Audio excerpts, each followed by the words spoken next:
Hi everyone, Lucy here from Bearkind. We have our very first trade show coming up in February 2024, so at the moment we are learning the ropes to prepare. This video will help you make the most of your upcoming trade shows as well. I firstly need to shout out to Theo Pafitas and the Small Business Sunday crew for this amazing opportunity, because I and a few other brands have actually won this opportunity for a stand at the Spring Fair in Birmingham in 2024. So thank you so much for this opportunity, and this is why I'm preparing so much in advance, because I really want to make the most of this awesome opportunity and just hit the ground running when it comes to this trade show. I also need to shout out to all the past stall holders that I have spoken to, so whether these have been people that I've reached out to on Instagram or LinkedIn, part of the SBS previous winners, just anyone that's given me advice so far. It's been awesome, and this video is about compiling all of this advice so others can learn from it as well. So let's dive in. I've asked a series of questions to the previous winners and got some amazing advice on how to make the most of Spring Fair in 2024. I have split out the advice into the following categories to make it easier to digest. So we've got the stand setup and a pack list, the print collateral that you want to get done for the event, how to sell more at the event, what you need to do after the event, and then a few other gems that don't fall into those categories. So your stand setup. Now what you get is a wall as part of your stand. So whether you have 2 walls or possibly you have 3 in a kind of box, you get those walls and they're just plain white, and apparently they're pretty bland, so you should probably consider what you want to put on those walls, whether that's wallpaper, imagery, posters. Do you want to hang your products? There's all kinds of things you can do with that. Everyone warned me though, just please consider that whatever you do to the walls, you need to be able to put it back to the condition it was in previously, or pay to have that done, or you'll be fined to have that done, and it can be quite expensive to revert back. So just whatever you do to the walls, make sure it's not permanent. But you have got a lot of wall space, so use it to your advantage. The other thing that was brought up was the lighting. You do have some lighting as standard, but it's not the best, so consider taking some lights of your own. Make sure they're mains powered. Take an extension lead, because I think some people use battery lighting. They had to be charged at the end of the day, they didn't last as long, and they're not as bright. So take mains lighting and take an extension lead. If you're a food brand, which obviously I'm not, I'm selling socks, but if you are a food brand, consider samples, food or drink. You know, that really entices people in to try your product. I think that's a great idea. Someone was selling chocolate in February's one, and they said that, you know, that really did bring the punters in because they wanted to try their samples. Also have a bit of a drop zone on your stand. If you are busy speaking to someone, and sometimes the people can queue up, if they don't want to wait to speak to you, make it obvious, have somewhere for them to drop off their business card or write you a note or something. Super easy, so they can feel like they're still in contact with you without actually having spoken to you. Especially if there's only one of you, you're not going to be able to speak to everyone, so just set it up so it's really easy for them to drop their contact details down. Apparently there is hardly any storage on the stand, so to avoid your stand looking super cluttered, make sure you have a way to kind of shut away any stuff. So whether that's boxes, cabinets, anything with a lid on, because you'll have your own stuff with you, your kind of laptop belongings, bags, you might have spare collateral, print, samples, just things that you don't want cluttering up the stand. You want to keep it nice and tidy, but there's not many opportunities to hide things away, so make sure you consider that. And the final good point on this is don't let anything you do on the stand take away from the product itself. So the product should be the hero of your stand. It's why you're there. It's what you want people to look at. So make sure that is the focal point. So whatever you do with your stand, make sure you're designing it around your product and with your product in mind. And I think that's really good advice that I got given. Just a quick pack list. So a few key things to pack, as well as all the obvious stuff, but these were things that quite a few people mentioned, so I thought I would call them out. A few clipboards and decent pens. Have spares. I think it's good to be able to give someone the clipboard. If that's how you're taking details down, you can give them a clipboard, so have a spare. So if someone is there standing waiting, they can provide their details. Same as having that drop zone for business cards, just making it as easy as possible for people to leave their details. If it's too difficult, they might just wander off, because it's a very busy fair and there's a lot of people for them to get around. Plenty of water, very key. So apparently food at the event is very expensive, so if you do have the opportunity to take some in, take some snacks, that's recommended as well. This pulls into, again, the point I made before about having somewhere on the stand to hide things, because you don't want loads of snacks just lying around, so have a little snack box for yourselves. Chargers for everything. You will have mains, so you can plug in your laptop or anything else. Maybe you'll want your phone charger, especially if you have the chance to take lots of content. Comfy footwear as well. Everyone mentioned you are on your feet all day for like 4 or 5 days, so make sure you have comfortable footwear because you will be exhausted. A few other key bits of stationery items as well as the pens, scissors, sellotape, blue tack, also a stapler, all really useful things to have on the stand. And then a little step ladder as well. So if there's anything that you need to put up on the walls, obviously that's all going to be on your pack list, your point of sale stands, your product samples, all of that, but a little step ladder as well that you can take with. Just assume that you won't have much help on the day. Take what you need with you. Next up is print collateral. Everyone I spoke to said that taking information down on pen and paper was by far so much easier than laptop or iPad. Some people took a laptop or iPad with them and then switched to paper. Although it's the good old-fashioned way, it is so much easier. So I think that's what I'm considering doing. I probably will rack up both. So I want to have the option to have both. So I'll probably make some paper order forms, paper lead gen forms, things like that, and have them on the computer as well. If I just need to take some details down or have a way to connect with them on LinkedIn or however that might be. I'm thinking of it in a way of what is going to be the easiest way to connect with these buyers. But I think pen and paper is a good idea because then you can quite quickly take notes down as and when you're speaking to them. So do have a way of taking leads details down. So name, business, email, address to send samples to. That's what I'm thinking when I want to build my form out. And then have a way of taking down any extra notes. I think you're going to be so busy speaking to so many people that you might forget little things they mentioned. I'm thinking, for me, if I was speaking to a buyer and they mentioned that they like the kid socks in particular, then I would note that down and know to send samples to them, to focus them in on the kid socks and things like that. So you want to be able to take down notes nice and quickly about anyone that you speak to. Same thing with order forms. You will be able to take orders on the day. So, for them to pay later so you can invoice them. So just have a really easy order form to capture what products they want, whether that's just, images or SKUs, and you can just write numbers in next to the ones they want.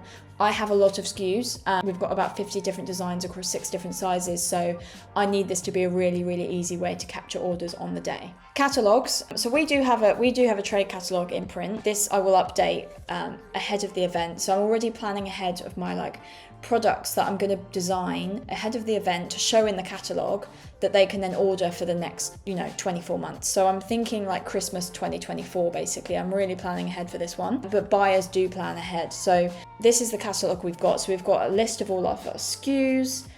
We've got testimonials, prices, policies, just everything in that. So I will build something bespoke for the event, but I was also told make sure you have digital versions because quite a lot of buyers will fly in. They don't want loads of collateral to take home with them. So just make sure you have both print and digital, have a QR code, just something that they can easily, either a small slip they can take away or just take a note on their phone. It's all about making it as easy as possible for, the different buyers and their situations. And then have a really, organised way of getting all this information together. So one person said they had one notebook and they would just staple the business card and the order form into each and they'd write notes on each page, which I quite like.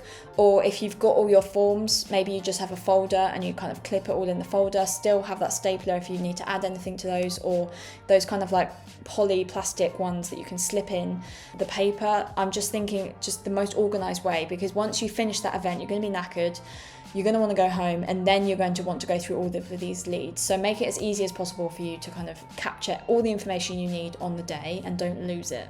The next thing I asked was about how they did at the event itself. How did you get on with your selling? Did you actually get orders? Did you get leads? And everyone was really positive about the event. So I asked for their advice on what would they do next time? What would they advise me on how to make the most of the event when I'm there? One of the most important ones is about knowing the answers to the most important questions, because buyers are really direct. So they will come up to you and they will ask you, what is your markup? What is your margin? MOQ? Do you have point of sale stands? At what point is carriage paid? You need to know the answers to these questions and know them confidently. The good news is we've done loads of videos on this channel. We've been doing wholesale for a while now. We've got over 700 retailers already, even though we haven't even done a trade show. So we know what we're talking about and we've done loads of videos on it. We've also got a brand new digital course out right now called Wholesale AutoPilot, which will teach you everything you need to know to grow your wholesale channel, and you can sign up in the links below. Another great piece of advice I got was from someone saying, have the confidence to speak to the buyers about their intention to buy. So ask them, are they ordering at the event? Are they placing any orders today? Are they waiting till tomorrow? Are they intending to place an order? Are they interested? I think this is a really good piece of advice, because at the end of the day, they are buyers. Their job is to buy. So we shouldn't shy away from asking them if they are actually intending to buy. Are they interested in your brand? And I want to know those answers up front, because if there's something blocking them from that, is there something we can work through? Maybe they haven't seen a product. For me, they might turn around and say, I like the socks, but we might not be interested until Christmas. Great piece of information, because then I'll follow up nearer Christmas. So don't be afraid to ask those questions. Another great piece of advice was from someone saying that they created starter packs. So they had kind of a deal, an offer on at the event to say, here, this is all you need from us. It's X amount of pounds. It includes point of sale, and it gets you started easy. So it's all about making it as easy as possible. So I would definitely be doing this. I'll be creating a starter pack of our best selling socks, everything you need to get started selling Bearkind socks. Here's our point of sale stands and anything else. One price, get the offer right now, best price. And I think that will really help on the day, because I have so many SKUs as well. So I don't want people to feel overwhelmed by that. I want them to think, okay, great, let's just get started, and then we'll work out what other SKUs we want from there. Also go in with the aim of making connection and building relationships with people, with other brands, buyers, whoever it is. I think if you go in with this kind of positive mindset, if you're there to build relationships, not necessarily take orders from every single person, because not everyone will make orders on the day, then you'll come away from it feeling positive. Because I think we're going to consider trade shows after this, because it's good to kind of build the momentum and attend future trade shows. So we might make one initial contact, they might not buy on the day, but we need to consider about building that relationship after the trade show as well. Another thing, just to finish on this section, is make sure you do set expectations with people on your lead time. So if they've placed an order at the event, great, but what are your lead times for that? If you're handmade products, obviously that might be longer, or if you need to start production for it. So just be really, really clear on what those lead times are. I personally don't think it matters if you have a slightly longer lead time, but you just need to be upfront with that. So some advice for after the event as well. So obviously make sure you're following up. We know this from doing a lot of wholesale emails, that it can take a lot of time for someone to convert. They won't necessarily convert on the first email, but do make sure you're following up with them after the event, saying lovely to meet you, hopefully see you at another trade show, and then continue kind of speaking to them through the year if there's some key updates, maybe some key product information that they'd like.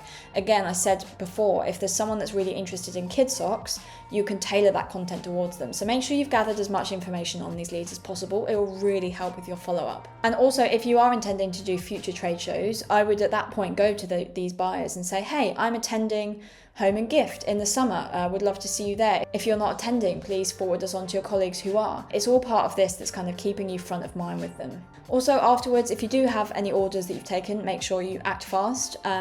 You'll need a quick way of taking payment, make it super easy for you and the buyer, and make sure that customer experience is as good as possible.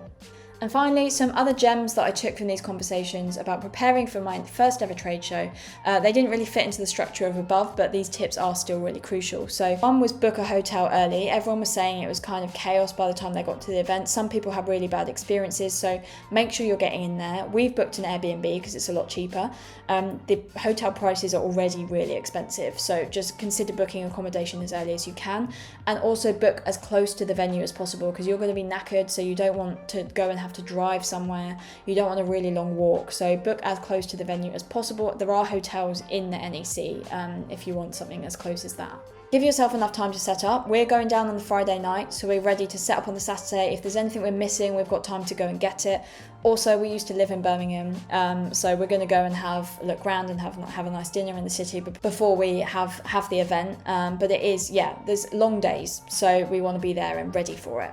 Also, in terms of packing down, apparently packing down just happens instantly, and it's really, really quick. People will literally be stripping a stall down around you. So be ready for that. Be ready to pack down. Obviously, the more stuff you take for your setup, the harder it is to pack down. Apparently, it's really hard to get your car into the drop-off zone at the end because everyone's trying to do it. So the easier you can make it for yourself, the better.